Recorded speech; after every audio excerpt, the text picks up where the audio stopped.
Jangan pernah membuat ibu kita sedih. Beliau sudah capek ngurus kita dari kita kecil.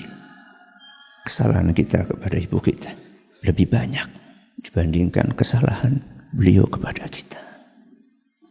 Kesalahan yang sengaja kita lakukan kepada ibu kita.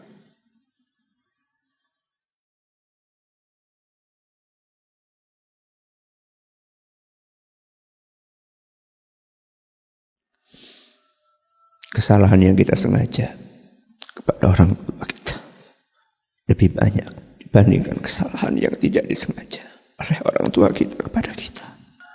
Allah berfirman di dalam Al-Quran, surat Al-Isra ayat 23, wa bil walidaini ihsana. Berbuat baiklah kepada kedua orang tua.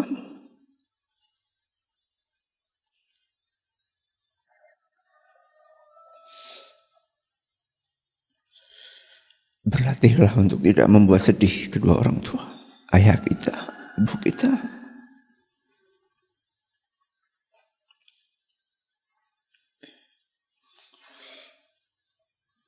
Selama itu kesalahan yang tidak disengaja, bahkan seandainya itu kesalahan yang disengaja,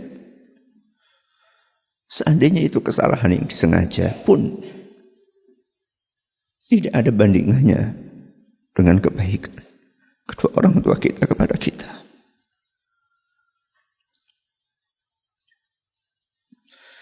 Pengorbanan mereka berdua untuk kita jauh lebih besar dibandingkan kekhilafan mereka kepada kita. Maka berlatihlah untuk tidak membuat sedih orang tua. Apalagi hanya urusan-urusan duniawi, bukan urusan akhirat, bukan kaitannya dengan dosa dan maksiat. Anak itu sebaiknya mengalah kepada orang tuanya, tidak menggurui orang tuanya, tidak suka menyalah-nyalahkan orang tuanya. Kita ini mengaji, belajar agama, itu untuk memperbaiki perilaku kita, terutama kepada orang tua kita. Terus apa manfaatnya ketika kita sering ngaji, akan tetapi perilaku kita kepada orang tua kita tidak berubah?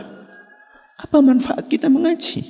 Orang yang paling berhak untuk mendapatkan perubahan baik sikap kita setelah kita mengaji adalah orang tua kita. Sebelum teman kita, sebelum rekan kerja kita, mereka yang paling berhak untuk mendapatkan tutur kata kita yang halus, sopan santun kita. Jangan merasa kita sudah punya ilmu ini, ilmu itu, tahu ini, tahu itu. Kemudian kita rendahkan kedua orang tua kita. Karena kita melihat orang tua kita belajarnya nggak banyak. Mereka nggak sempat belajar karena mereka sibuk ngurusin kita. Mereka nggak sempat belajar karena harus banting tulang untuk menafkahi kita. Jangan pernah kita merasa lebih tinggi, lebih hebat, lebih pintar, lebih banyak ilmunya dibanding kedua orang tua kita. Ada kesalahan ini, kesalahan itu, ditolerir, ya, dimaafkan. Kalau kita ingin memberitahu sesuatu kepada orang tua kita terkait dengan masalah agama dengan bahasa yang baik, jangan seperti seorang anak TK yang menggurui gurunya. Jangan.